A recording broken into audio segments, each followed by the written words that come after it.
Bonjour à tous, j'espère que vous allez bien dans ce beau dimanche de Pâques. En tout cas pour nous, on est super contents de vous accueillir dans notre bâtiment pour cette célébration. C'est en effet Pâques pour nous, c'est quelque chose d'important, de même essentiel. Donc on va en parler tout le long, donc je ne vais pas vous faire un speech maintenant. Donc moi je m'appelle Marie-Ali, je fais partie ici du staff et donc je travaille à plein temps pour l'église de la Brie, notamment pour organiser la célébration et plein d'autres événements. Donc on va passer 1h15, peut-être que ça va un petit peu déborder parce qu'on a un programme un peu spécial aujourd'hui avec un baptême. Donc on va passer 1h15 ensemble avec un temps de chansons, baptême et un temps de message. Mais vous allez voir, ça va bien se passer. Donc merci d'être avec nous, merci d'être là peut-être pour la première fois, ou alors en tout cas d'être famille ou amis de Olivier. Donc on est très content de vous accueillir parce qu'aujourd'hui, il y a le baptême d'Olivier. Alors avant de commencer la célébration, on a quelques annonces. Hier soir, il y avait une soirée pour les lycéens et étudiants, donc les Jump Plus et les Next. Et vous voyez, on s'est bien amusé, on a fait un bowling, on a fait des jeux ici. Et c'était vraiment une soirée super sympa. Ils sont top, ces jeunes, donc c'était vraiment top. Et puis, j'ai quelques annonces pour les prochaines semaines. Le vendredi prochain, il y a une soirée pour les Jump. Donc, c'est les 11-14 ans. C'est une soirée Marvel. Donc, c'est plein d'animations, hyper drôle, avec une super équipe. Si vous avez entre 11 et 14 ans, ne manquez pas cette soirée Marvel, parce que ça va être super délirant, c'est génial. L'équipe est super, donc laissez-vous embarquer, devenez un super-héros, et c'est parti. Après, on a une super soirée spéciale, c'est le live qui a lieu le 22 avril. Venez absolument à ce concert, il va être phénoménal, on veut mettre l'ambiance. Il y a une première partie, c'est les chants de la célébration, et vous allez voir, les chants de la célébration, ça pulse bien, ça déménage. Et puis la deuxième partie, c'est un set de reprises. Et on a choisi cette année Coldplay, Imagine Dragon et One Republic. Donc il y en a pour les jeunes, il y en a pour les vieux. Ça va être vraiment détendu. Donc voilà, donc inscrivez-vous au live. Voici le teaser. C'est parti. On va avoir du son de la régie. Avec le son, c'est bon.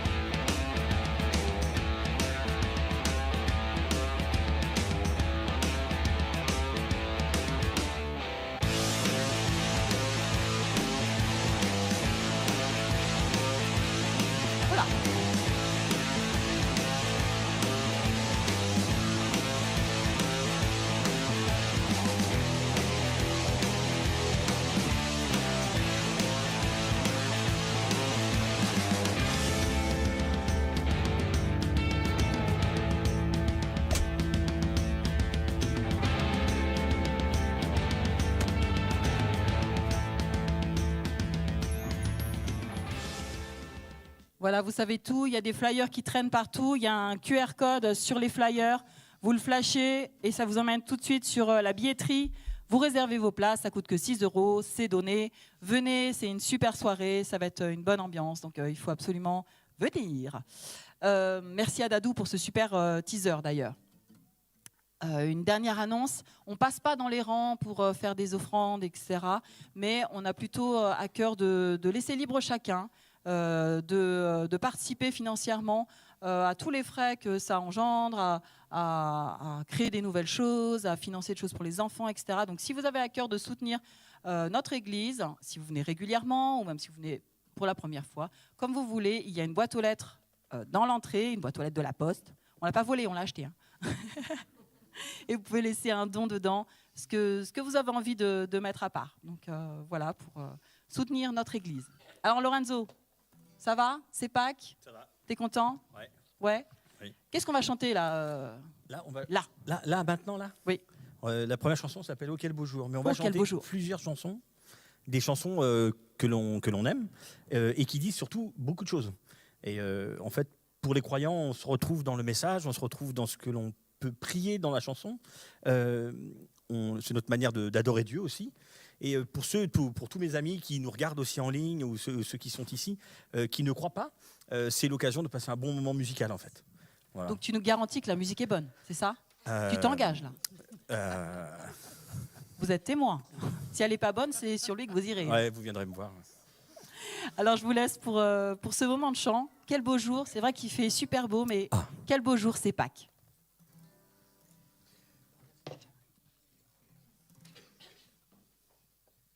Alors, étant donné que c'est le... Ça va? Il y a un silence magnifique. Vu que pour nous, c'est un beau jour, en fait, le jour de Pâques, parce que c'est le fondement de notre foi, en fait, la résurrection de Jésus-Christ. Et ce qui est juste incroyable, c'est que, contrairement à ce qu'un certain philosophe un peu connu avait dit que Dieu était mort, il s'est planté.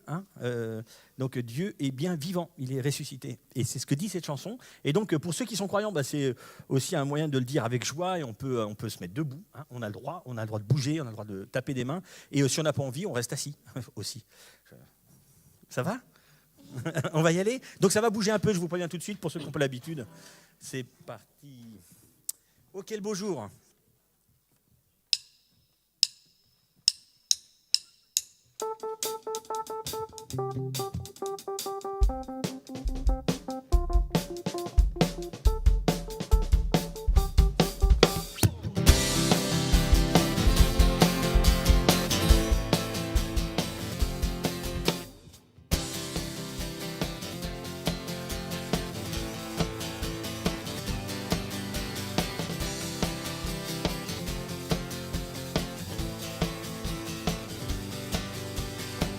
Le plus grand jour de l'histoire, la mort est vaincue par ta victoire.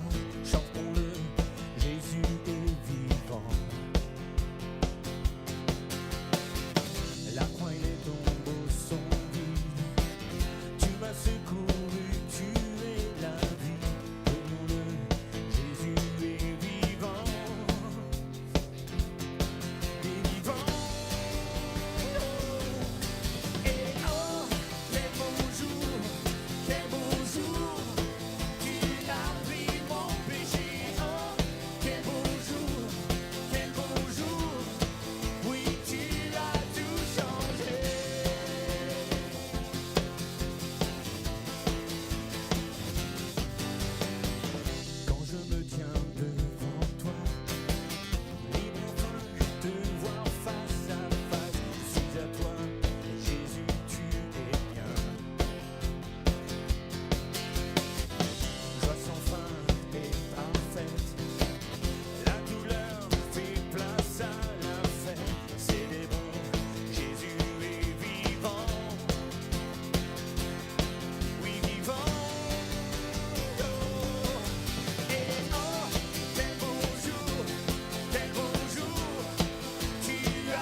C'est un jour merveilleux, quel cadeau merveilleux. Tu m'as sauvé, oh, c'est un jour merveilleux, c'est un jour merveilleux. Jésus sauveur, et oh, quel beau jour, quel beau jour. Tu as pris mon péché, oh, quel beau jour, quel beau jour. Oui, tu as tout changé, oh, quel beau jour, quel beau jour. Tu as pris mon péché, oh, quel beau jour, quel beau jour. Oui, tu as tout changé. Oui, je suis transformé.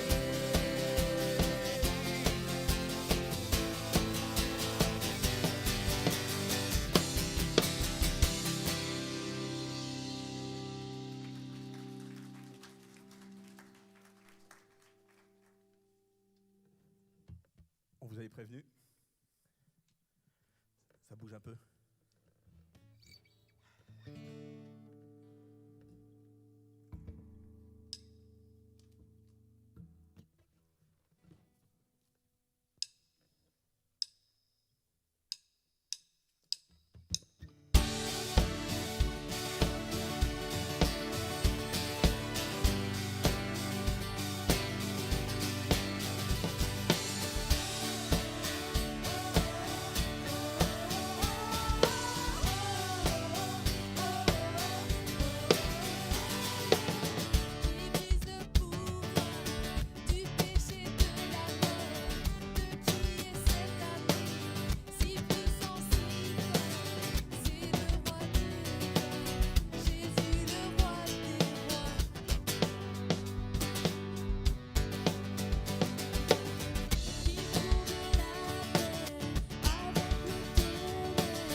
tu as fait pour moi.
Vous pouvez vous asseoir, parce qu'il m'incombe de m'entretenir un instant avec vous pour expliquer un peu ce que nous allons vivre dans un instant après ce court moment de discussion avec vous. En fait, donc, Marie-Alice, tout à l'heure, l'hôtesse, nous a annoncé un baptême. Et le baptême d'Olivier. Olivier va se présenter, hein, vous allez pouvoir l'entendre tranquillement, à la caméra, assis tranquillement. Lui va s'installer. Là-bas, il y a ce qu'on appelle le baptistère, donc l'endroit où il va avoir de l'eau qui, là, va le couvrir pour recevoir le baptême. Mais qu'est-ce que c'est que ça, en fait, hein, c'est quoi que l'on vit, en fait? Il n'y a rien de magique dans ce que va vivre Olivier. Rien du tout. De magique, absolument pas.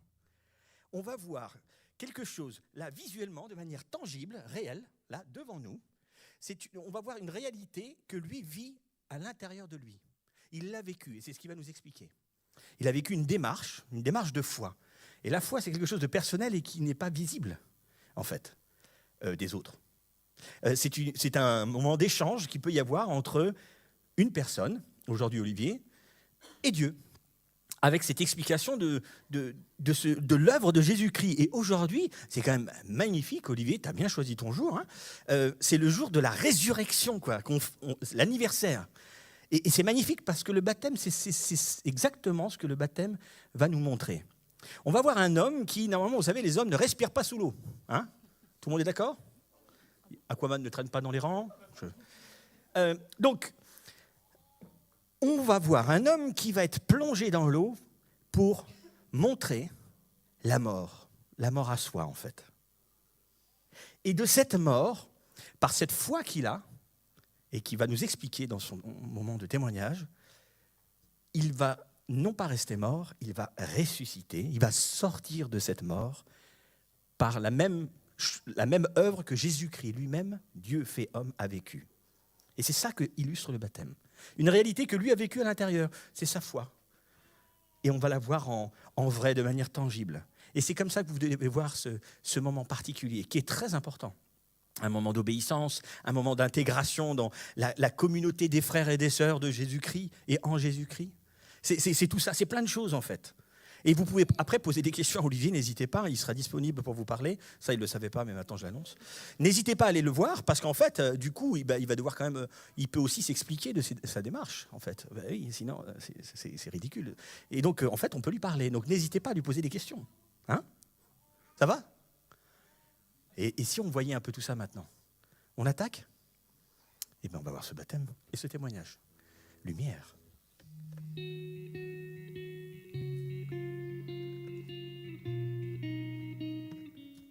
Bonjour à tous et toutes, donc, je suis Olivier, j'ai 48 ans, je suis marié avec un petit bébé, le prénom Margot, marié à Léa.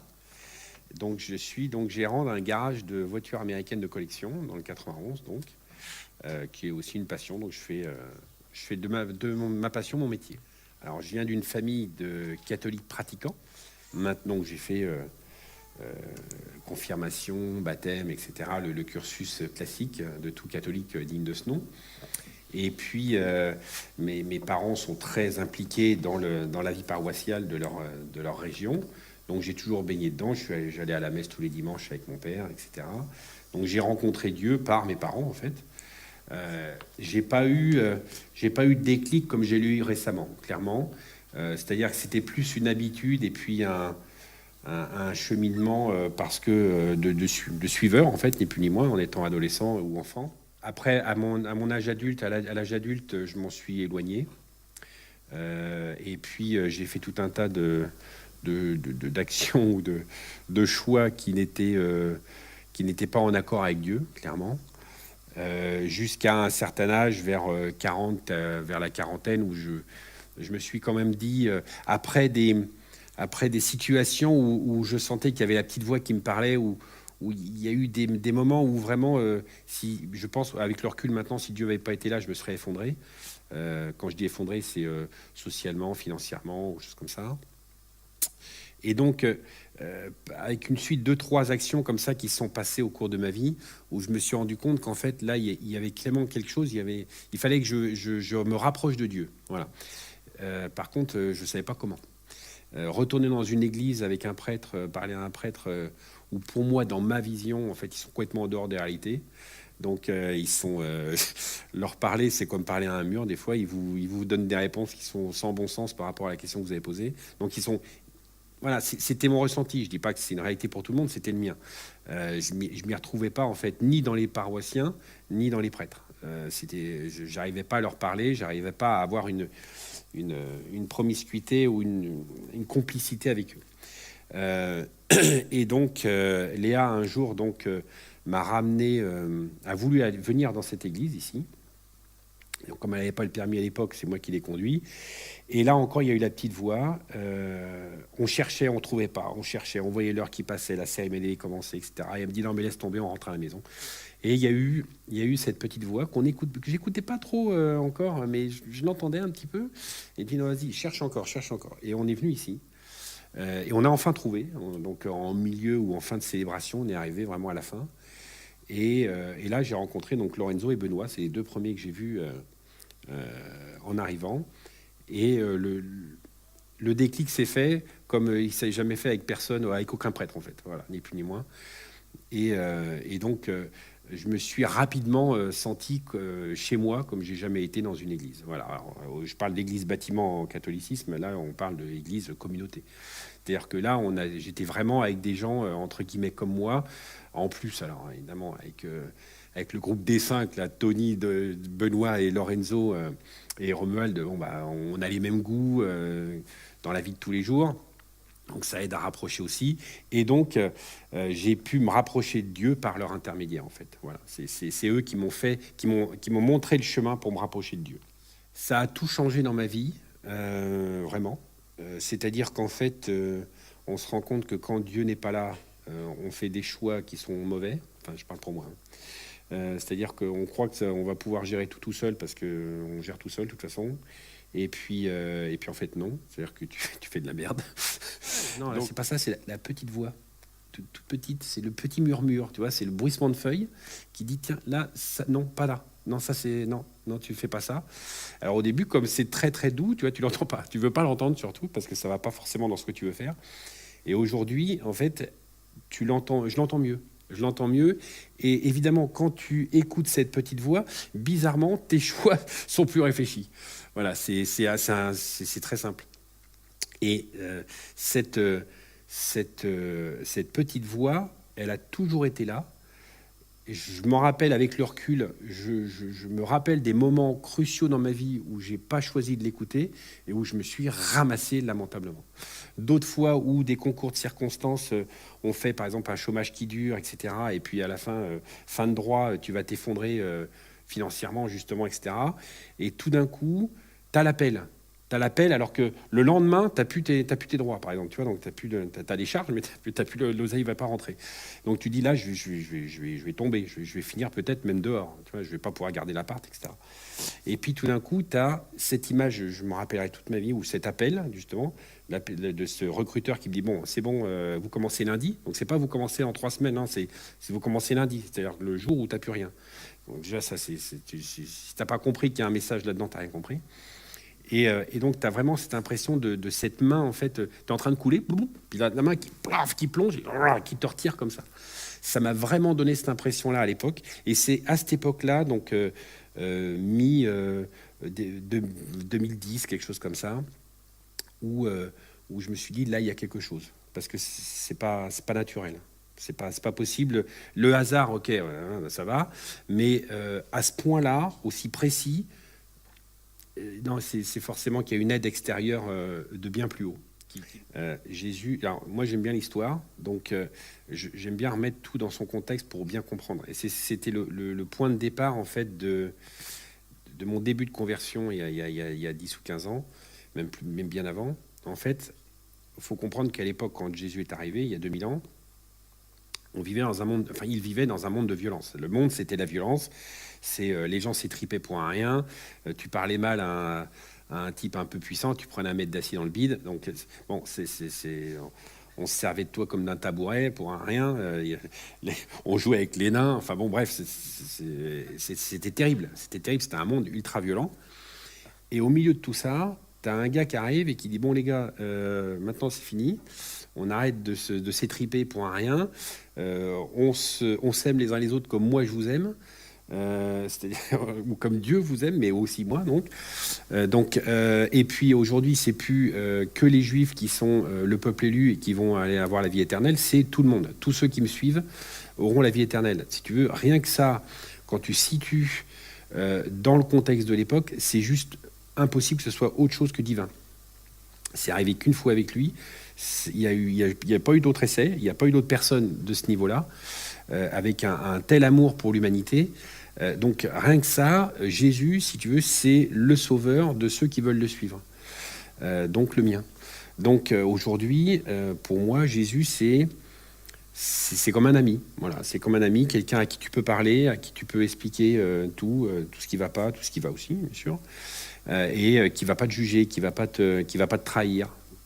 Un ami avec un A majuscule, comme moi je me fais de la définition de l'ami. Donc aujourd'hui, Jésus, si tu veux, c'est la personne qui va t'attendre quand tu vas mourir et qui va te tendre les bras et qui va te prendre dans les bras, quoi. Voilà, que tu vas sauter au cou. Et ça, c'est une image qui me fait rêver. Suite au cheminement que je viens d'expliquer, je décide de me faire baptiser parce que je veux montrer à la communauté dans laquelle je me sens bien pour la première fois de ma vie, donc qui est l'église de l'Abri. Je veux montrer à la communauté que voilà, j'ai décidé aujourd'hui, après des années d'errance, de me rapprocher de Dieu et de Jésus, et je veux l'expliquer à tout le monde. Voilà, que je fais partie de la communauté, que je me sens bien dans cette communauté, que je veux suivre Dieu maintenant pour le reste de ma vie et rejoindre Jésus quand il l'aura décidé. Alors évidemment, je voudrais remercier quand même mes parents, parce que c'est quand même eux qui m'ont initié, même s'ils ne l'ont pas fait autant qu'ils auraient voulu. Mais c'est quand même eux qui m'ont amené vers Dieu dans les prémices. Je remercie ma femme aussi, parce que si elle n'avait pas voulu venir ici, je ne serais jamais venu, et je serais peut-être toujours en errance.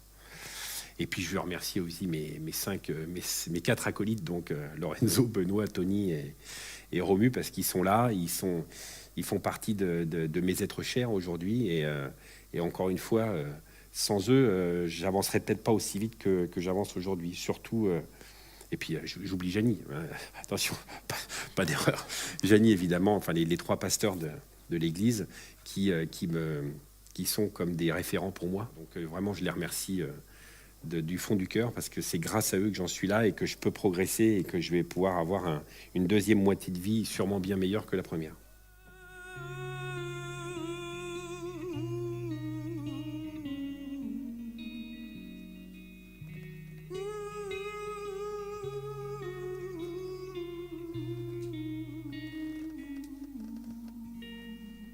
Bonjour à tous. Donc moi je m'appelle Benoît. Bonjour Olivier. Tchuss. Ça va? T'es bien? L'eau est bonne. J'ai vu que tu t'es habillé en blanc, il va falloir faire attention de ne pas te perdre dans la baignoire. Ouais. Quelle histoire, hein, quelle histoire, hein. Des rencontres, des personnes qui t'ont mis sur le chemin, tes parents, Léa, nous ici, tout ça pour que Jésus se manifeste à toi. Quelle histoire. Et aujourd'hui, le jour de Pâques, voilà. Alors Olivier, je vais te tremper dans l'eau comme Lorenzo l'a appelé, je vais te boucher le nez avec ça. Mais auparavant, je voudrais quand même te poser quelques questions. Non, pas ambulancier. Alors Olivier, est-ce que tu crois que Jésus est mort pour ton péché? Oui, Est-ce que tu crois qu'il est ressuscité d'entre les morts? bien évidemment. Est-ce que tu veux le suivre? Plus que jamais. C'est formidable. Et c'est pour cette raison que je vais te plonger dans l'eau pour matérialiser cet engagement que tu prends ici devant nous. Je te remercie de l'avoir fait. Je remercie le Seigneur aussi de t'avoir conduit jusqu'ici. Et je vais te baptiser au nom du Père, du Fils et du Saint-Esprit.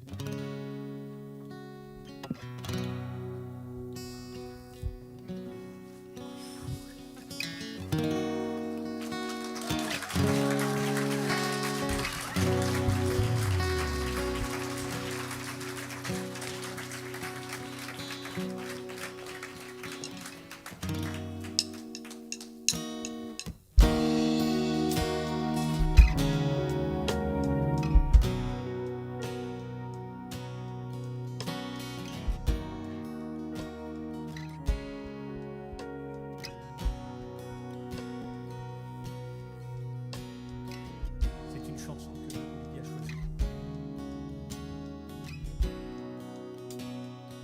L'amour de Dieu, un amour extravagant.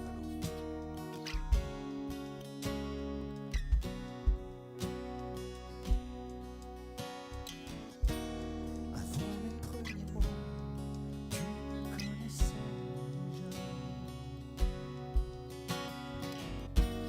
Oui, tu es si bon envers moi.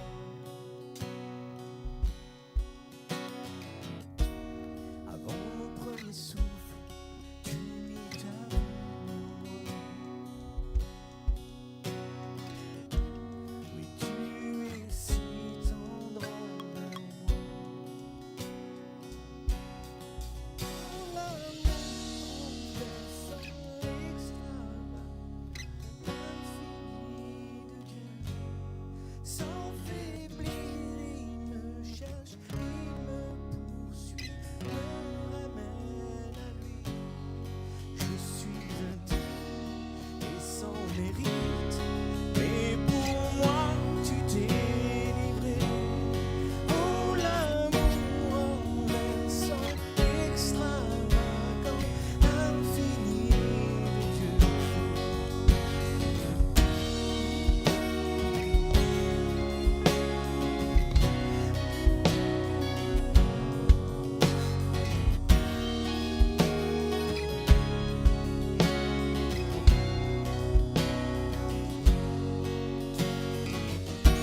Je te rejetais sans relâche, tu m'aimais.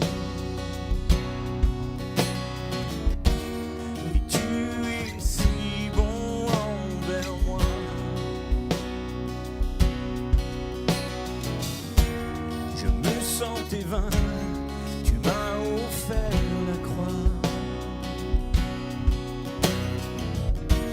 Oui, tu es si tendre envers moi. Oh, l'amour renversant, extravagant, infini de Dieu. Sans faiblir, il me cherche, il me poursuit, me ramène à lui. Je suis indigne et sans mérite.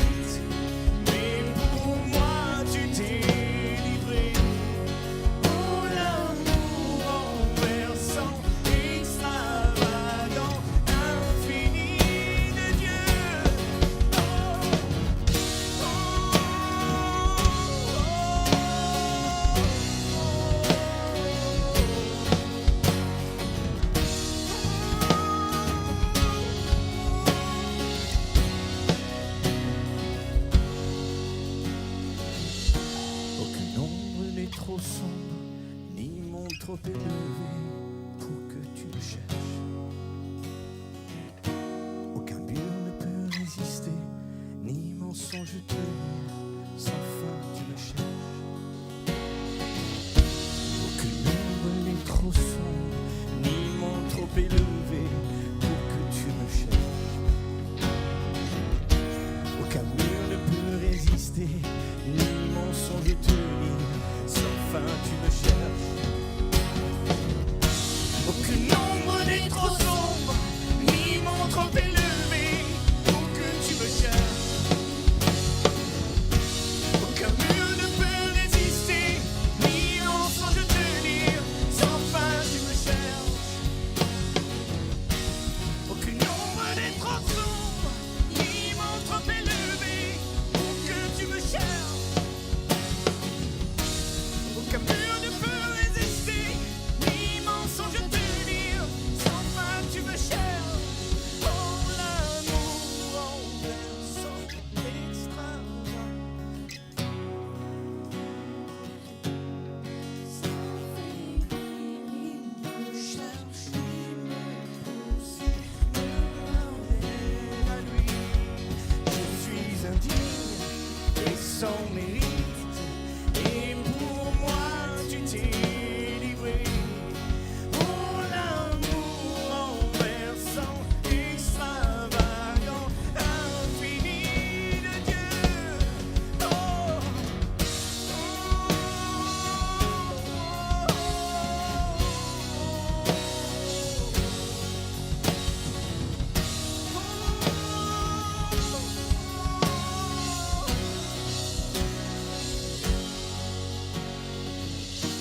aucune ombre n'est trop sombre, ni monde trop élevé pour que tu me cherches.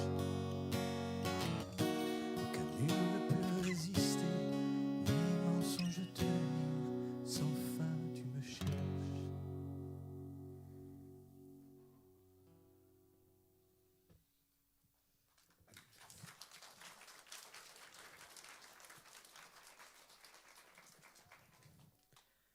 Merci pour l'émotion de la chanson, Olivier. J'aimerais juste prier. Seigneur mon Dieu, mon Père Céleste, merci pour ce moment que nous pouvons passer déjà, de pouvoir chanter ces chansons, la découverte pour certains, et merci surtout particulièrement aujourd'hui pour ce baptême, pour ce témoignage naturel. C'était Olivier qui parlait, et ça c'est top. Merci pour ce que tu as opéré en lui. Merci pour le témoignage de ses parents d'abord. Merci pour la direction qu'ils ont montrée. Et merci après pour toutes les rencontres que toi tu as permis. Je te remercie encore une fois pour ce moment, parce que c'est un moment de joie aujourd'hui, jour de la résurrection. Et c'est un jour magnifique. Et nous te remercions encore une fois pour tout ça. Et je te demande de bénir chacune des personnes ici présentes, ceux qui nous regardent, et nous accompagner. C'est au nom de Jésus-Christ que je prie. Amen.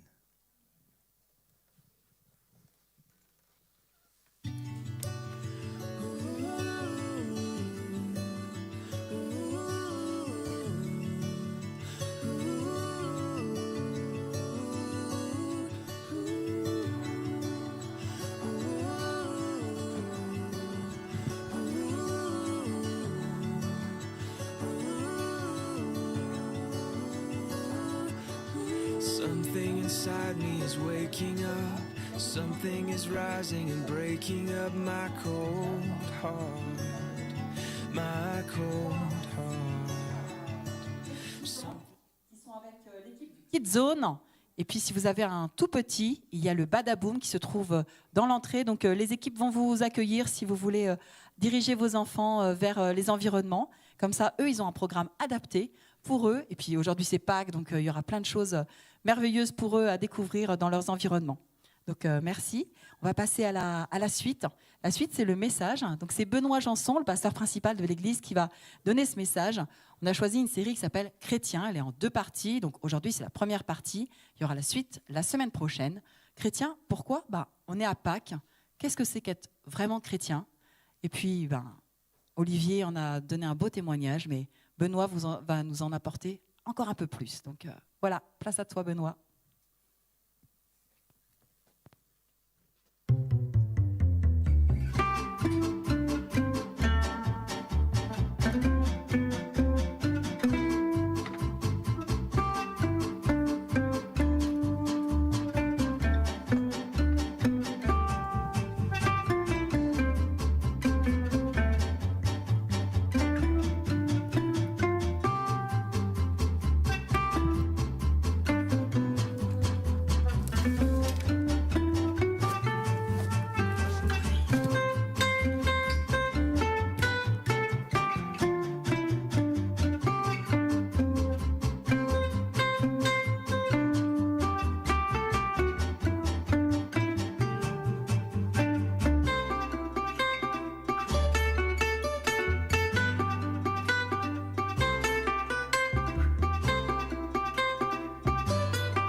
Je vous dis bonjour déjà, depuis ce point de vue-là maintenant. Je vous souhaite une joyeuse Pâques. Haha, poum-ching. Je suis très heureux d'être parmi vous aujourd'hui, très heureux de vivre ce moment. C'est vraiment pas sans émotion qu'on vit un baptême, hein, de vivre ce cheminement d'Olivier. Je suis obligé de le rappeler, enfin, c'est le contexte dans lequel on est aujourd'hui. Et en plus, on fait ça le jour où on fête la résurrection, parce que Pâques, c'est ça qu'on fête. Et quand j'ai proposé à Olivier, dis donc, pour la date de ton baptême, Pâques, qu'est-ce que t'en penses ? Olivier m'a dit, oh, le symbole est super. Effectivement, le symbole est super, parce que s'il n'y avait pas eu Pâques, il n'y aurait pas de chrétiens, il n'y aurait pas de foi là-dedans, parce que Pâques, c'est vraiment central pour ce qui est de notre foi. Et on va s'appuyer donc sur cet événement de Pâques qu'on fête aujourd'hui pour ce premier message d'une série de 2 messages qui s'appelle Chrétien. Et dans cette série, on va se poser la question, comme l'a dit Marie-Alice tout à l'heure, de qu'est-ce que c'est être chrétien ?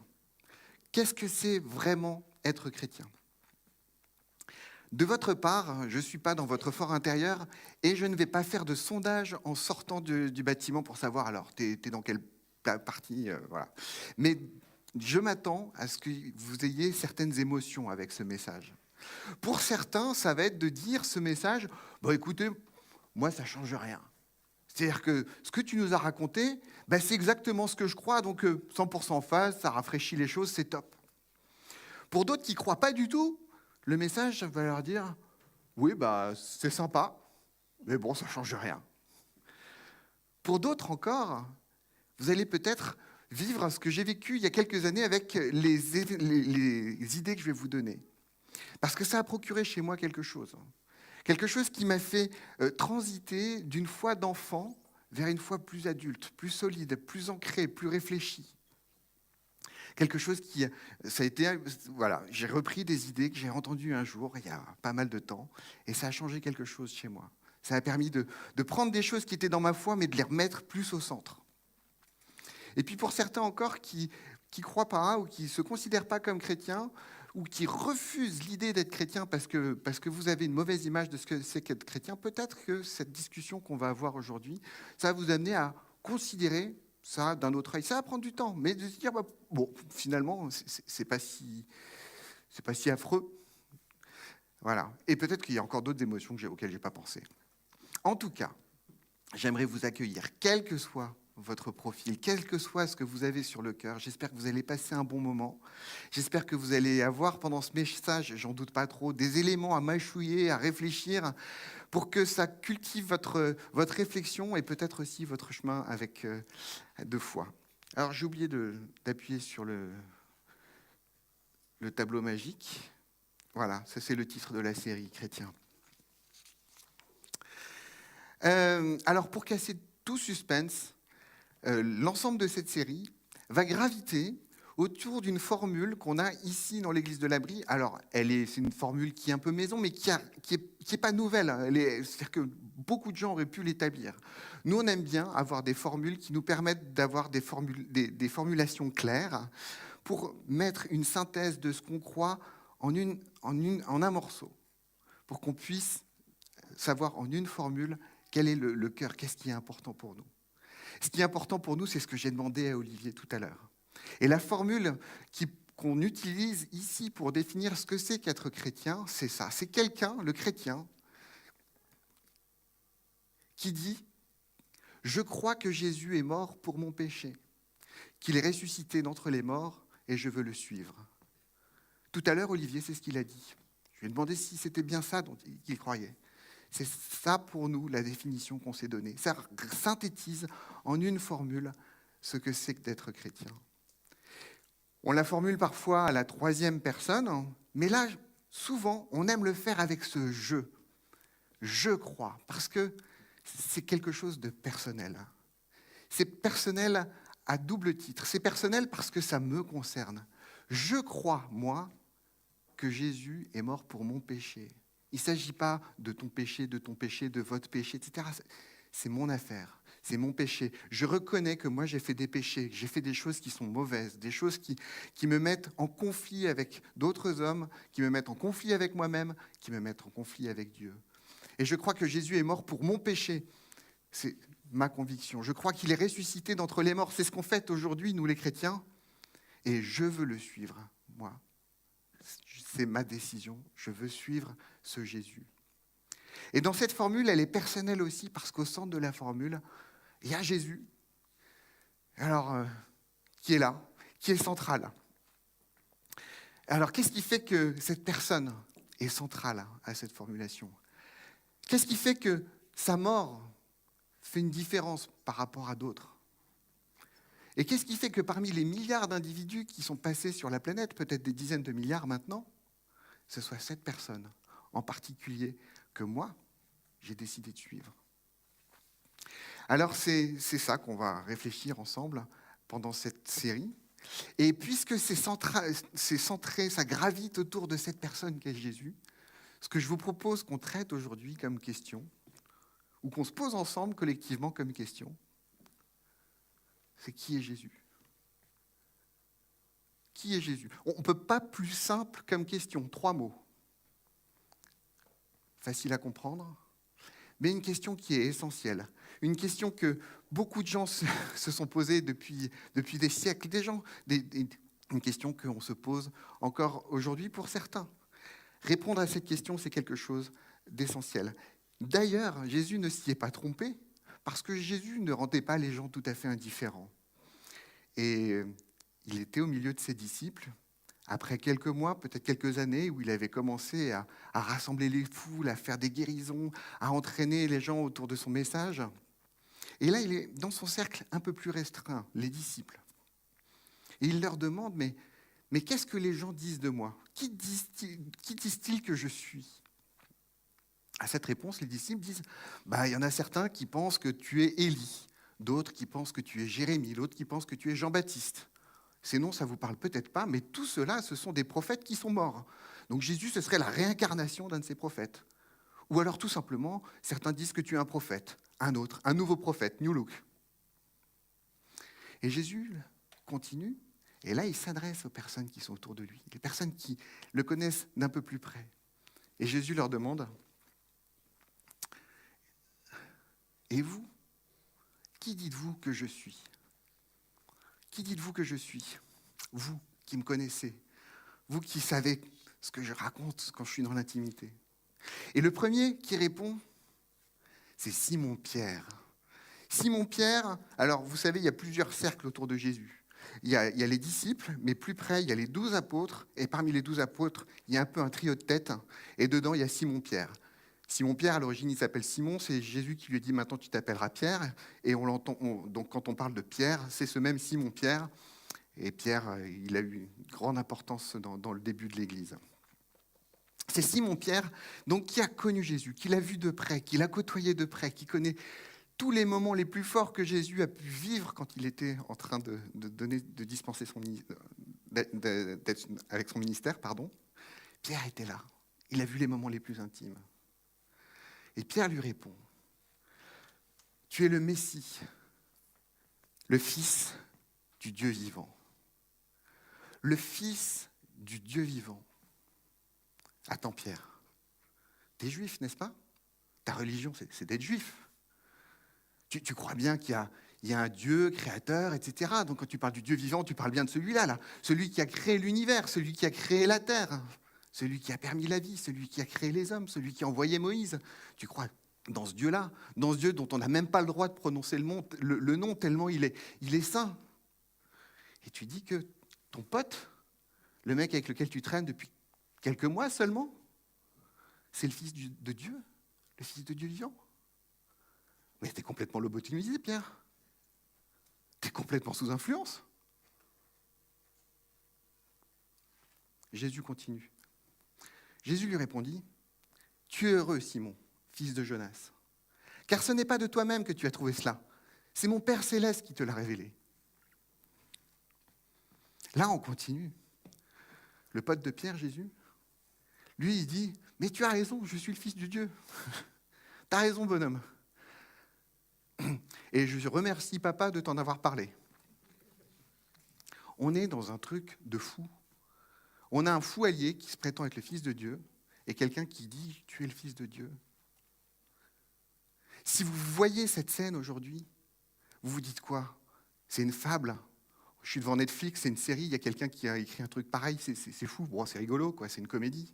Ou alors vous imaginez entre Bonaparte d'un côté et quelqu'un qui se prend pour un tractopelle dans un hôpital psychiatrique. Si vous voyez cette scène aujourd'hui, c'est la seule chose qu'on peut conclure. Et pourtant. Donc face à ces déclarations-là, qu'est-ce qu'on en fait ? Qu'est-ce qu'on en fait, nous, aujourd'hui ? Il y a 3 options qui se présentent à nous. La première, c'est une fable. C'est un scénario Netflix. La deuxième, c'est ce que j'ai développé, plutôt, Jésus, c'est un fou allié, et Pierre, il est complètement sous influence. La troisième, c'est Jésus est vraiment le Fils de Dieu. Et cette remarque, c'est un philosophe qui nous l'a faite. Ce philosophe s'appelle C.S. Lewis, c'est celui qui a fait Narnia. Vous savez, il y a les contes d'abord, et puis ça a donné des films au cinéma qui sont superbes.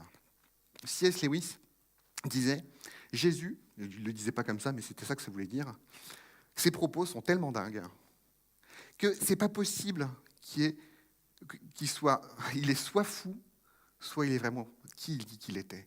C'est pas possible d'être juste un peu fou ou d'être à moitié le Fils de Dieu. On est forcément, si on se prétend être le Fils de Dieu, soit on est complètement fou allié, soit on est le Fils de Dieu.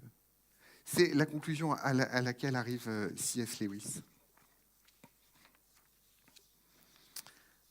Alors, aujourd'hui, on est à Pâques.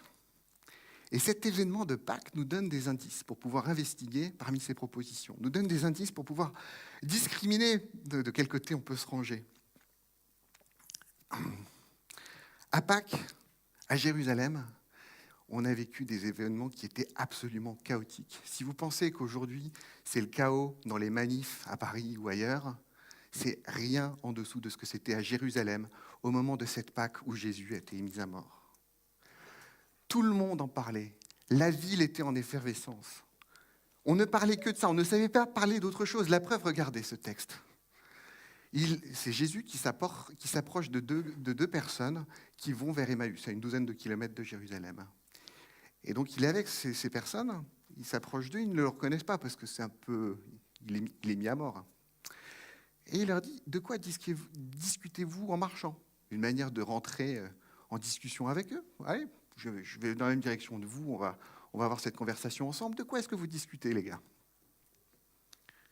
Et les gars, ils s'arrêtent. Ils s'arrêtent, l'air attristé. L'un d'eux, nommé Cléopas, lui répondit, « Es-tu le seul parmi ceux qui séjournent à Jérusalem qui ne sachent pas ce qui s'y est passé ces jours-ci? Es-tu le seul? T'as pas la télé? T'as pas suivi BFM? » Mais là, ce qui est dingue, c'est qu'il n'y a même pas la télé et que tout le monde ne parlait que de ça. C'était inimaginable pour Cléopas que quelqu'un s'approche et lui dise « De quoi tu parles ?» Évidemment que je parle de ce qui se passait il y a 3 jours, de ce rabbin qui a été mis à mort par les Romains sur proposition des chefs des Juifs. Évidemment, de quoi veux-tu parler d'autre chose? Et ils ne reconnaissent pas Jésus. Pourtant, ils l'ont certainement déjà rencontré. Peut-être qu'ils se disent, il a des traits, ça ressemble un peu, mais c'était inconcevable pour ces 2 gars d'imaginer que ça pouvait être Jésus. Parce que quand quelqu'un a été mis à mort par les Romains avaient plutôt l'habitude de faire bien le boulot. C'était des pros en la matière. Quand quelqu'un a été mis en croix, c'était fini. Surtout que Jésus, là, on lui a planté une lance en plus. C'était fini. C'était inenvisageable de penser que Jésus pourrait être là pour leur parler. Donc, impossible pour eux de le reconnaître. Alors Jésus leur répond un peu plus tard, une fois qu'ils lui ont expliqué de quoi ils étaient en train de parler. Et Jésus leur dit, « Homme sans intelligence ». J'avais envie de dire « bande d'abrutis », mais je pense que ce n'était pas ça qu'il voulait dire. Il n'était pas dans l'humiliation. Il était juste de dire « mais je vous en ai parlé quand même. Il faut le dire dans quelle langue? On en a parlé. Ça fait des mois qu'on est là, qu'on en parle. Je vous ai parlé des textes, je vous ai raconté ce qui devait m'arriver. Alors, je vais recommencer. Commençant par les livres de Moïse, parcourant tous ceux des prophètes, Jésus leur explique ce qui se rapporte à lui dans toutes les Écritures. On n'a pas le discours de Jésus à ce moment-là, j'aurais bien aimé l'avoir, mais bon, il n'a pas été enregistré. Par contre, on a tous ces textes, on a les Écritures. Ça s'appelle l'Ancien Testament. Vous savez, la Bible, on l'a coupée en 2. Il y a la partie avant Jésus, l'Ancien Testament, la partie après Jésus, le Nouveau Testament. Et dans l'Ancien Testament, c'est une collection de livres qui sont les livres de Moïse, des prophètes et d'autres encore. Et donc Jésus, il se sert là-dedans pour dire, regardez tout ça. Alors, juste une petite remarque au passage, ces livres, on en a des traces qui sont datées aujourd'hui d'avant Jésus. C'est-à-dire qu'on a la certitude que ces textes ont été écrits avant que Jésus ne vienne. Important quand même. Et dans ces livres, Jésus leur montre que c'était prévu que lui vienne. Alors, je ne vais pas faire l'inventaire de tous ces livres, je ne vais pas faire l'inventaire de tout ce qu'il y a dedans, mais j'aimerais juste m'arrêter un tout petit peu sur le livre d'Ésaïe, un prophète. Pas forcément facile à lire, ce livre. Mais ce prophète Ésaïe, il annonce pas mal de choses. Il annonce par exemple que celui qui devait venir allait naître à Bethléem. C'était tellement sûr, ça, que les chefs des Juifs, quand il y a Hérode qui demande où est-ce qu'il est né, où est-ce que doit naître le roi des Juifs, il avait dit à Bethléem, petit bled à une dizaine de kilomètres de Jérusalem. Pas Jérusalem, à Bethléem. Où est né Jésus? À Bethléem. Il devait naître dans la lignée de David. Joseph, celui qui a épousé Marie, qui a élevé Jésus, qui lui a appris certainement le métier de charpentier. Il était de la lignée de David. Et il y a un chapitre, le chapitre 53, si vous voulez le lire, qui est un grand chapitre, qui parle de ce que Jésus, de ce serviteur que Dieu envoie. Ce serviteur qui est innocent, ce serviteur qui est amené à mourir pour porter les souffrances, mourir pour porter les péchés, mais qui se relève après ça, qui voit la lumière, qui vit de longs jours, qui vit une descendance. Tout ça, c'était écrit. Jésus a certainement utilisé tous ces passages pour pouvoir leur faire la démonstration. Alors, homme sans intelligence, c'était une réaction qui lui est venue du cœur à Jésus. Et d'ailleurs, les Juifs aujourd'hui, qui ne lisent que l'Ancien Testament, attendent toujours cet envoyé, sur la base de ces mêmes textes. Les Juifs aujourd'hui l'attendent. Donc Jésus était annoncé. Ça fait des siècles que l'Ancien Testament en parle. Ça fait des mois que moi, Jésus, je vous en parle. Et vous êtes passés à côté de ça. Jésus, en fait, avant de mourir, il avait annoncé de plusieurs fois à ses disciples qu'il allait mourir et ressusciter. Une fois, je me demandais si c'était une question qui était anecdotique. Et dans ma lecture de la Bible, j'ai pris les évangiles de manière systématique et j'ai souligné à chaque fois que Jésus annonçait ça. Ce n'est pas juste une phrase en l'air qu'un jour quelqu'un a collectée. Quand on regarde rien que dans le livre de Matthieu, alors je suis peut-être passé à côté de certains, mais rien que dans le livre de Matthieu, mais les 3 autres qui ont écrit 4 fois, donc en tout ils sont 4 à avoir écrit l'histoire de Jésus, tous ont montré que Jésus en avait parlé avant. Matthieu, il en parle 4 fois. Et parmi les 4 fois où Jésus annonce qu'il va mourir et ressusciter, il y a 3 fois où il leur dit « ça sera le 3e jour, rendez-vous le 3e jour ». Il ne le dit pas comme ça, mais le 3e jour, je ressusciterai. D'ailleurs, c'était quelque chose qui était de notoriété publique. Les gens savaient que ça devait se passer comme ça. La preuve, les pires ennemis de Jésus, ceux qui ont fait en sorte que Jésus soit mis à mort par les Romains, les prêtres, regardez ce qu'on est. Là, on est après la mort de Jésus. Le lendemain, le jour qui suivait la préparation du sabbat, les chefs des prêtres et des pharisiens se rendirent ensemble chez Pilate pour lui dire « Excellence, nous nous souvenons que cet imposteur a dit pendant qu'il était encore en vie. Après 3 jours, je ressusciterai. » Les pires ennemis de Jésus étaient au courant que Jésus avait annoncé qu'après 3 jours, il allait ressusciter. Et ça faisait trembler les autorités des Juifs. Parce que s'ils avaient fait toute cette machination pour faire tuer Jésus, c'était pour que le mouvement que Jésus avait démarré, pour que les propos qu'il avait tenus soient étouffés. Il ne fallait certainement pas que Jésus puisse ressusciter le 3e jour. Donc, ce message de Jésus reviendra le 3e jour, c'était connu.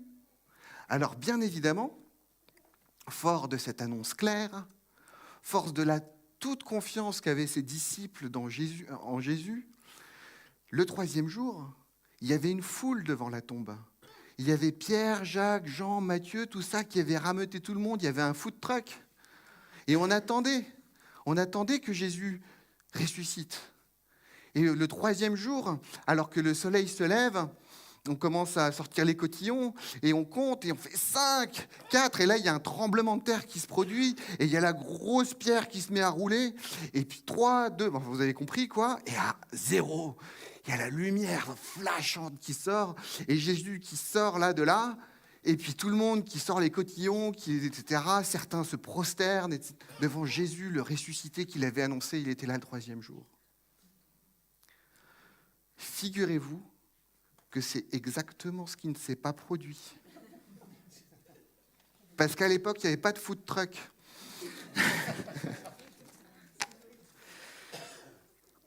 Au moment où Jésus ressuscite, au moment où il y a eu ce tremblement de terre, parce qu'il y a eu un tremblement de terre, au moment où il y a cette grande lumière, il y avait des gens qui étaient là. Il y avait les soldats qui étaient là pour surveiller qu'on n'était pas en train de voler le corps. Mais des personnes qui suivaient Jésus, personne n'était là. Personne. Personne n'a cru que Jésus allait ressusciter. Ce que ça nous dit, c'est que quand Jésus meurt, tout ce qu'il a entamé s'effondre. Les événements au moment de la mort de Jésus sont trop forts, sont trop traumatisants pour que les disciples qui avaient placé sa confiance en lui, pour que cette confiance tienne. Les disciples ne sont plus là. Les disciples sont dans la défiance. Ce n'est pas possible. Si cet homme prétend être le Fils de Dieu, il ne peut pas mourir. S'il meurt, c'est que c'est un imposteur. Est-ce qu'ils ont été aussi loin dans le raisonnement en 3 jours ? J'en sais rien. Mais ils ont été secoués au point que ce n'était pas possible de considérer qu'il serait là le 3e jour. Personne n'était là. Quand Jésus meurt, il est condamné. Comme tout illuminé, dont la folie vient d'éclater au grand jour, il est condamné à l'oubli. Et il y en a eu d'autres. Il y en a eu d'autres avant lui, et il y en a eu d'autres après lui qui ont été des illuminés, qui sont fait passer pour des gens extraordinaires, etc. On n'en parle même plus. Quand Jésus meurt, il est condamné à l'oubli. Quand Jésus meurt, la déclaration de Pierre qu'on a vue au début de « Tu es le Fils du Dieu vivant », elle ne tient plus, elle est tombée par terre. La conclusion qui s'impose à ce moment-là, c'est la deuxième option que je vous présentais, c'est « il est fou et on était sous influence ». Mais voilà, quand Jésus meurt, il est condamné à l'oubli. Mais 2000 ans plus tard, on en parle encore. On ne l'a pas beaucoup oublié. 2000 ans plus tard, il y a Olivier qui se met dans une baignoire plutôt que de sortir son bout de ferraille de 1 mètre pour pouvoir aller convaincre les uns et les autres. 2000 ans après. Et Olivier n'est pas le seul. On est nombreux ici, mais on est nombreux pendant toute l'histoire. On est nombreux à croire que c'était quelqu'un d'autre. Il n'a pas été oublié. Et s'il n'a pas été oublié, c'est pourquoi ? Si on ne l'a pas oublié, ce fils de charpentier, sans noblesse, qui a été mis à mort comme des milliers d'autres par les Romains. Si on ne l'a pas oublié, ce n'est pas en raison de ses discours. Si on ne l'a pas oublié, ce n'est pas à cause des miracles qu'il a pu produire. Si on ne l'a pas oublié, ce n'est pas parce qu'il avait des idées qui étaient extraordinaires, peut-être révolutionnaires. Si on ne l'a pas oublié, ce n'est pas non plus en raison de son message d'amour. Non, tout ça, à la croix, c'est mort. Si on ne l'a pas oublié, c'est parce qu'il est ressuscité. Si on ne l'a pas oublié, c'est parce qu'il est ressuscité le 3e jour. Mieux que ça. Si on ne l'a pas oublié, c'est qu'il a annoncé qu'il allait mourir et ressusciter le 3e jour. Et qu'il est ressuscité le 3e jour.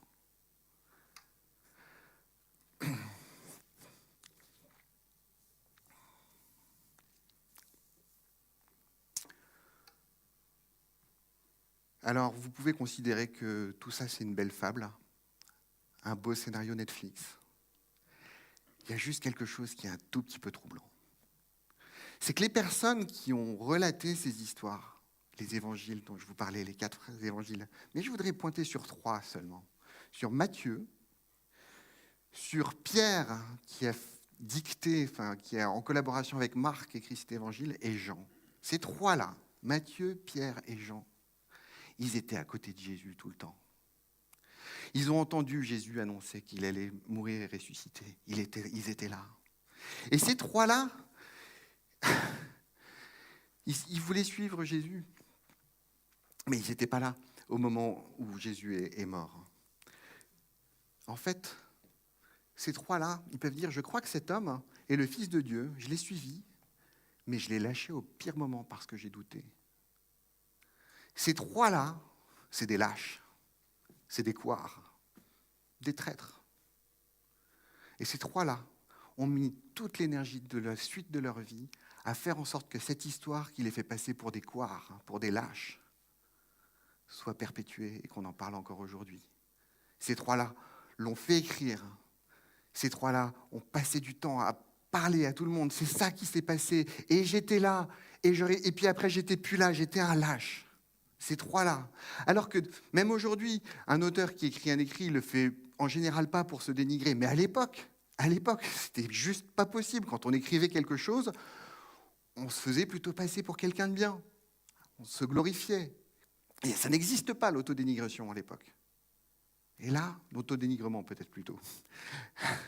Là, ces 3-là, ils ont choisi de faire une publicité monstrueuse pour dire qu'eux étaient des couards. Cette histoire à dormir debout n'a aucune chance d'avoir été écrite, n'a aucune chance de nous être parvenue. Sauf si l'extraordinaire s'est vraiment produit. Sauf si l'acteur principal, Jésus, est vraiment ressuscité. Et s'il est vraiment ressuscité, alors il y a toutes les raisons de penser qu'il est qui il prétendait être. Vous savez pourquoi ? C'est une phrase que vous nous avez déjà entendu dire, une phrase que vous pouvez retenir, parce que c'est vraiment quelque chose qui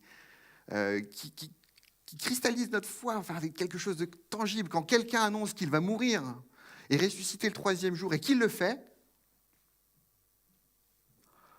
on croit ce qu'il dit et on est prêt à le suivre. quand quelqu'un annonce qu'il va mourir et ressusciter le 3e jour, jusque-là, c'est un fou. Mais quand il le fait vraiment, c'est comme ça que ça se passe. Alors on croit ce qu'il dit et on est prêt à le suivre. En tout cas, c'est le choix qu'a fait Matthieu, le choix qu'a fait Pierre, le choix qu'a fait Jean, c'est le choix qu'on a fait, que des centaines de gens ont fait.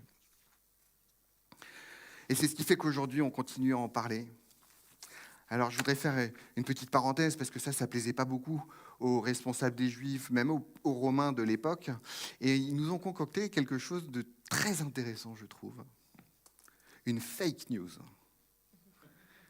Ouais. Alors, je ne sais pas s'il y en avait déjà eu avant, mais là, on a une fake news caractérisée. Regardez ce qui s'est passé. Parce que les soldats qui, eux, étaient devant la tombe et qui ont tremblé, etc., ils sont partis courir voir les personnes qui l'avaient envoyé. Et ils se sont rassemblés entre les responsables du peuple, avec les Romains, tout ça. Et après avoir délibéré avec eux, ils versèrent aux soldats une forte somme d'argent avec cette consigne: vous raconterez cette histoire, pas ce que vous avez vécu. Mais ce que vous allez raconter maintenant, c'est que ses disciples sont venus pendant la nuit et qu'ils ont volé son cadavre pendant que vous dormiez. Grosse somme d'argent pour dire que vous étiez incompétent, que vous n'étiez pas à votre poste au moment où vous deviez l'être. Et ça, c'est toute l'énergie que les Romains et que les Juifs ont mise dès le début pour pouvoir étouffer cette affaire. On en parle encore aujourd'hui. Ils sont passés un petit peu à côté. Et depuis ce temps, cette question, elle continue à courir. Qui est Jésus ? Qui est Jésus ? Pour le chrétien, la réponse à cette question, elle est porteuse de tellement de choses. Elle est porteuse d'espérance, parce qu'en affirmant que Jésus est le Fils de Dieu, en affirmant que ses propos sont justes, qui sont vrais, dans ce cas-là, on a une ribambelle de promesses qui sont extraordinaires. Je ne vais pas parler plus de ça aujourd'hui. Mais c'est la réponse à cette question. Ça amène aussi à s'approprier des promesses qui sont formidables. On va reprendre le cours de l'histoire avec une dernière vignette sur ce qui s'est passé. Il y a une expression qu'on entend parfois, vous l'avez peut-être déjà entendue, c'est « je suis comme saint Thomas, je ne crois que ce que je vois ». Vous l'avez déjà entendu, n'est-ce pas ? Oui, je vois des... Je suis comme saint Thomas, je ne crois que ce que je vois. Thomas, c'était l'un des apôtres, un des 12, qui était beaucoup auprès de Jésus. Et Thomas a entendu Jésus dire qu'il allait mourir et ressusciter le 3e jour. Et le 3e jour, Jésus s'est manifesté à pas mal de monde, mais pas à Thomas. Et même pendant les jours qui suivent, toujours pas à Thomas. Et Thomas a dit, moi, tant que je ne l'ai pas vu, moi, de mes yeux, tant que je n'ai pas mis mon doigt dans la paume de sa main, là où il y a le trou du clou, tant que je n'ai pas mis la main dans son côté, je ne croirai pas. Je ne crois que ce que je vois. Et v'là-t-il pas que Jésus rencontre Thomas. Et il lui dit, vas-y, allez, touche, mets ta main, vas-y. Voilà ce que dit Thomas après cet épisode. Thomas lui répondit, mon Seigneur et mon Dieu. C'est la réponse de Thomas. Après son doute, après l'avoir vu là, Thomas se dit, à la question qui est Jésus ? Pour Thomas, c'est mon Seigneur et mon Dieu. Vous savez pourquoi il a dit ça ? Non, c'est celui d'après. Celui d'après. Parce que quand quelqu'un annonce qu'il va mourir et ressuscite le 3e jour et qu'il le fait, on croit ce qu'il dit et on est prêt à le suivre. C'est ça que Thomas a vécu. Et ça lui a amené à donner comme réponse « Mon Seigneur et mon Dieu ». Alors Jésus réagit à cette réponse de Thomas. Voilà ce qu'il dit. « Parce que tu m'as vu, tu crois. Heureux ceux qui croient sans avoir vu. » Et il y en a des centaines de milliers qui ont cru sans avoir vu.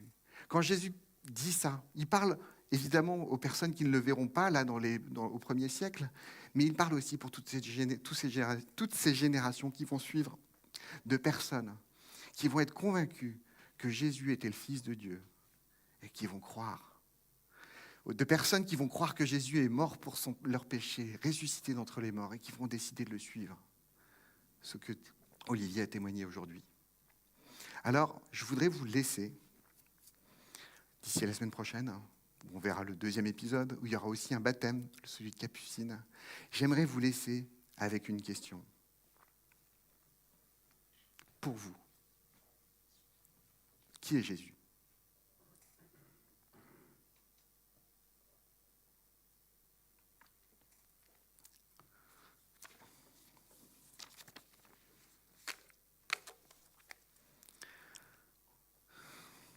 Moi, je crois que Jésus est le Fils de Dieu. C'est ma réponse. Ça ne regarde que moi. Je suis content de le partager avec vous. Et on va passer maintenant au moment où on va partager le pain et le vin. C'est un symbole que vous connaissez certainement. Parce que Jésus, juste avant de mourir, il a rassemblé les disciples autour de lui, ses proches. Il a voulu les préparer à ce qui allait se produire. Le fait que les musiciens, vous pouvez monter. Le fait qu'il allait être mis à mort, le fait qu'il allait être arrêté, mis à mort. Et Jésus veut les préparer. Et veut les préparer aussi à transmettre le message plus tard. Et Jésus propose ce symbole. Jésus prend ce qu'il a autour de lui. Il a du pain. Il en prend. Il faut l'étendre. Et ce pain, il dit, ben voilà, imaginez que ça c'est mon corps. Là, qui est rompu. Ce qui va se passer, c'est ça. Mon corps va être rompu. Rompu pour vous. Et le sang, là, le vin, là, c'est mon sang. Le sang qui représente la vie, mais le sang, quand il coule, c'est aussi la mort. La mort de la victime. Jésus va être une victime le lendemain, dans les heures qui vont suivre. Jésus va être une victime. Il va mourir. Il va mourir parce que nous, les hommes, on a choisi d'être rebelles à Dieu. Parce que nous, les hommes, on a chacun fait du mal à soi-même, aux autres. Et on s'est mis en conflit avec Dieu. Et donc on est séparés de Dieu. Et Jésus, parce qu'il est Fils de Dieu, a cette possibilité de nous réconcilier avec Dieu en étant mis à mort par son sacrifice. Jésus souhaitait qu'on puisse se souvenir de ce moment crucial de sa vie, le moment où il fait une alliance avec l'humanité. Au moment où il meurt, il crée une alliance de réconciliation entre l'humanité et Dieu. Et pour qu'on s'en souvienne, il a proposé ce symbole qui nous invite à répéter, répéter, répéter encore. Et aujourd'hui, on va le répéter. On va prendre ce pain, on va prendre ce vin pour se souvenir de ce que Jésus a fait pour nous. Alors, qui peut le prendre, ce pain et ce vin ? Sentez-vous libre. Sentez-vous libre, mais réfléchissez un tout petit peu à ce que ça représente. Prendre le pain et prendre le vin, c'est reconnaître qu'on est en rébellion vis-à-vis de Dieu. Reconnaître qu'on n'a pas fait ce qu'il fallait pour être parfait. Reconnaître que la relation avec Dieu, elle est coupée s'il n'y a pas ce médiateur, s'il n'y a pas cette personne qui vient se placer entre les deux pour pouvoir nous réconcilier. Prendre le pain, prendre le vin, c'est reconnaître qu'on n'est pas capable d'être en relation avec Dieu par nous-mêmes et qu'on a besoin de faire confiance à Jésus pour ça. C'est pour ça que dans notre formule, on dit « Je crois que Jésus est mort pour mon péché ». Si vous croyez que Jésus est mort pour votre péché, si vous croyez qu'il est ressuscité des morts, alors dans ce cas-là, je vous invite à prendre le pain et le vin. Ce sera un témoignage aussi de dire que vous avez envie de le suivre. Je vais prier.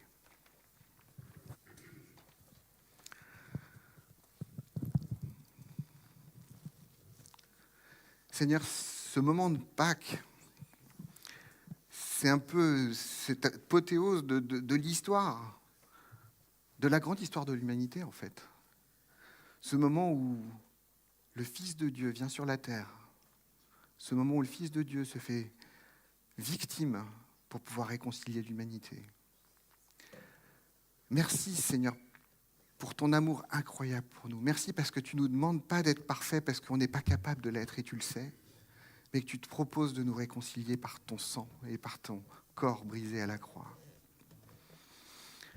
Seigneur, je veux te remercier d'avoir permis aussi que ces textes, qui ne sont pas forcément les textes qui glorifient le plus les évangélistes, mais que tu as donné à Pierre, à Matthieu, à Jean, le courage de vouloir tracer ces textes pour qu'on puisse les lire aujourd'hui et comprendre que tu nous as acquis cette réconciliation avec le Père. Merci pour ton sacrifice. Merci pour ton amour incroyable. Et aide-nous dans notre quotidien à te suivre fidèlement. Amen.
Merci à toute l'équipe de musique, c'était magnifique. Merci à vous d'avoir participé à cette célébration.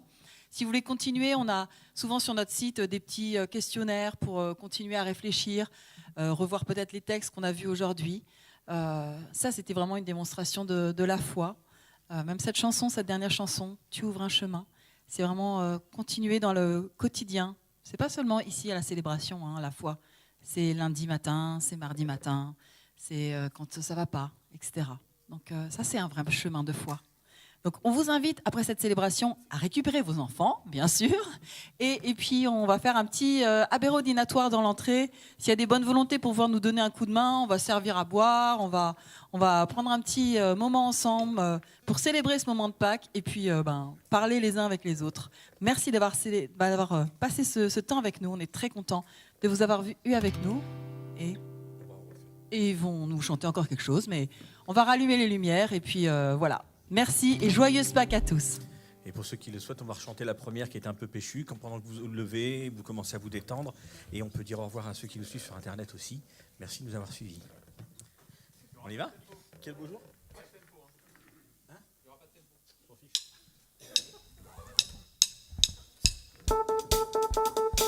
Vous pouvez vous lever, vous pouvez ouvrir les portes, vous pouvez chanter, vous pouvez danser, vous faites ce que vous voulez.